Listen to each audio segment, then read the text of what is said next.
Gjatë dëgjesave publike për buxhetin e qytetarëve në njësinë 3 në Tiranë, kryeministri Edi Rama tha se gjatë këtij mandati do të angazhojë 1.7 miliardë euro për pensionistët. Ai theksoi se kjo do të vijë gjatë gjithë mandatit që lidhet me rritjen mujore të pensioneve të prezantuara më herët nga kreu i qeverisë.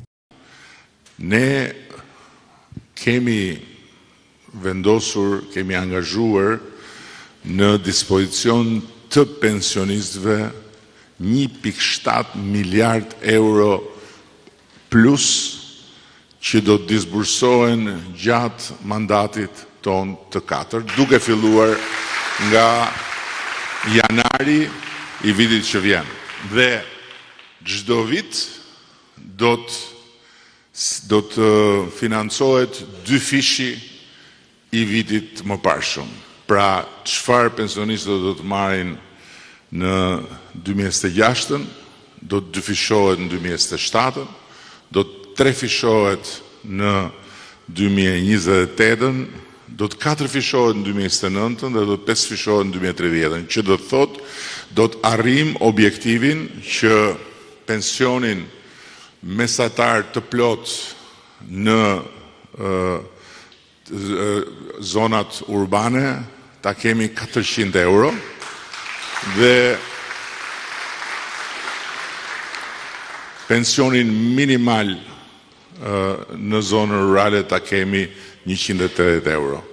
Rama komentoi edhe vendimin e gjykatës kushtetuese në favor të Erion Veliaj. Kreu i qeverisë tha se kushtetuesja pas lënies në krye të Tiranës duhet që ta kthejë Veliajn edhe në zyrë, pasi siç thoi kryeministri, asnjë qytet, aq më pak kryeqyteti, nuk mund të drejtohet me telekomand apo delegim.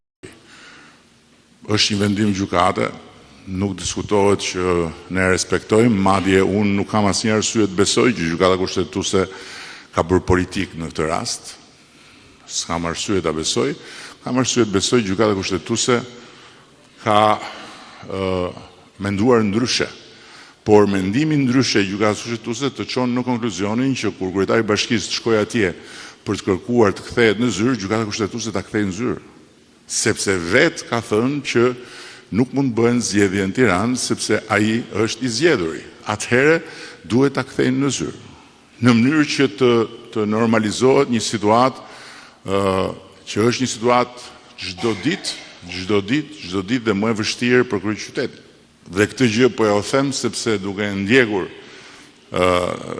ecurinë e punëve në Tiranë për shkak të kësaj situate, e shoh që çdo ditë bëhet dhe më e vështirë. Kryeministri Edi Rama ka komentuar për herë të parë atentatin mafioz me 2 viktima në Rinas, ku si pasojë breshërisë së plumbave humbën jetën Glimando Dani, krau i djathtë Emiliano Shullazit, i cili vdiq në ngjarje, dhe miku i tij efektivi i AMP-s Muço Shaljani. Nëse do të kishim atë sistem në këmbë, ajo ngjarje e Rinasit që ndodhi do të ishte zbardhur në kohë reale.